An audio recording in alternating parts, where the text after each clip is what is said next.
सध्या राज्यभरात निवडणुकीची रणधुमाळी सुरू झाली आहे। प्रत्येक मतदारसंघात नवीन समीकरणं समोर येत आहेत। या मतदारसंघांचा आढावा घेतला आमच्या प्रतिनिधींनी, पाहूया।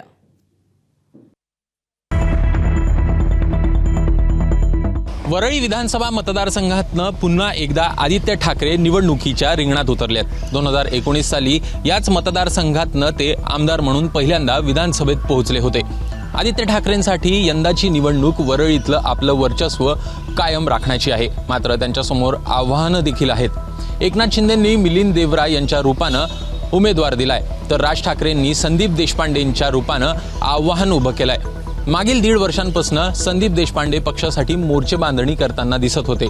याच ताकदीच्या जोरावर दोन्ही शिवसेनेसमोर ते आव्हान निर्माण करण्याचा प्रयत्न करतील।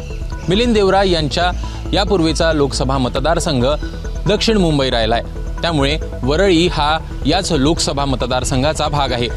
मिलिंद देवरा यांचा चेहरा वरळीसाठी तसा नवा नाही, तसंच गुजराती आणि जैन मतांचा देखील फायदा देवरांना होऊ शकतो। बीडीडी चाळींचे प्रश्न असेल, कोस्टल रोडच्या कामावरनं कोळी बांधवांमधली नाराजी असेल, किंवा मग शिवसेना ठाकरे गटाचे 3 आमदार असूनही विकास कामं होत नसल्याचा आरोप विरोधकांकडनं देखील होताना दिसतोय। अशात कोणता उमेदवार वरळीतनं बाजी मारणार हे पाहणं औत्सुक्याचं ठरणार आहे। पुणे जिल्ह्यातील लोकसंख्येच्या तुलनेने सर्वात मोठा विधानसभा मतदारसंघ हा वडगाव शेरी आहे। या वडगाव शेरी विधानसभा मतदारसंघात 5 लाखापेक्षा जास्त मतदान आहे।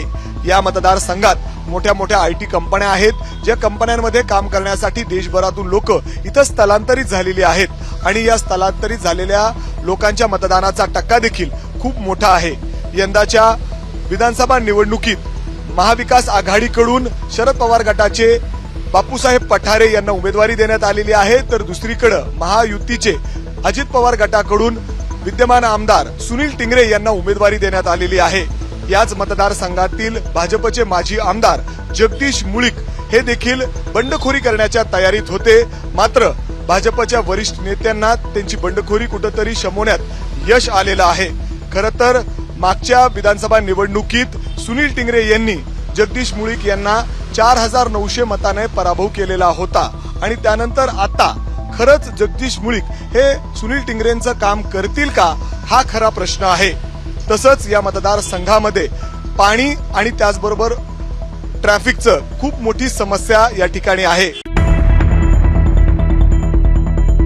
वाशिम जिल्ह्यातील रिसोड विधानसभा मतदारसंघ हा काँग्रेसचा बालेकिल्ला समजला जातो। गेल्या 70 वर्षाचा इतिहास जर पाहिला तर 2 वेळचा अपवाद सोडता या मतदारसंघावर काँग्रेसची पकड आहे।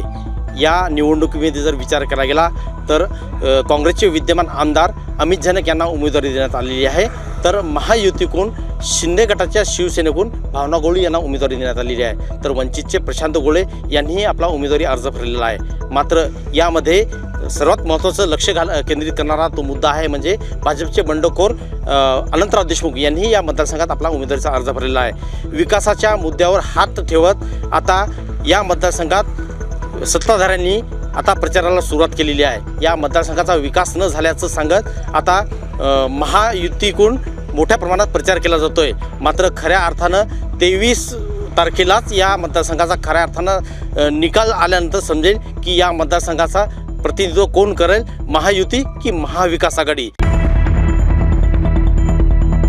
सर्वांचं लक्ष लागलेलं आहे अचलपूर विधानसभेवर, कारण अचलपूर विधानसभेचे आमदार बच्चू कडू हे 4 वेळा अचलपूरमधून निवडून आलेले आहे। 5व्यांदा त्यांनी उमेदवारी अर्ज दाखल केलेला आहे। सोबतच त्यांनी तिसरी आघाडी निर्माण केलेली आहे, ज्यामध्ये अनेक विधानसभेमध्ये त्यांनी आपले उमेदवार उभे केलेले आहे।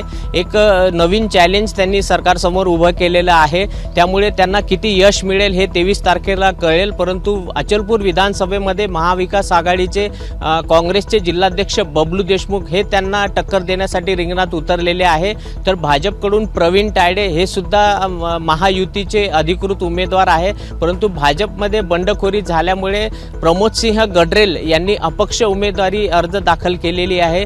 आता मागील 20 वर्षापासून आमदार बच्चू कडू हे अचलपूरचं नेतृत्व करते। अनेक हजारो कोटींचे कामे त्यांनी अचलपूर विधानसभेमध्ये आणलेले असा दावा त्यांनी केलेला आहे, परंतु आता मतदार राजा कोणाला कौल देतो हे आता 23 तारखेला कळेल। मी सध्या गोरेगाव विधानसभा मतदारसंघामध्ये आहे।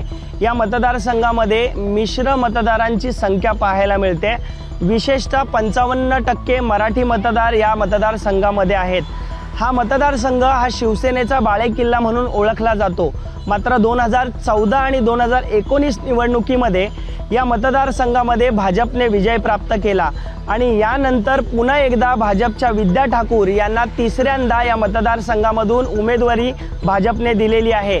तर दुसरीकडे शिवसेना ठाकरे गटाकडून समीर देसाई यांना या मैदानामध्ये उतरवण्यात आलेले आहे. त्यामुळे या मतदारसंघामध्ये शिवसेना ठाकरे गट विरुद्ध भाजप असा सामना पाहायला मिळणार आहे.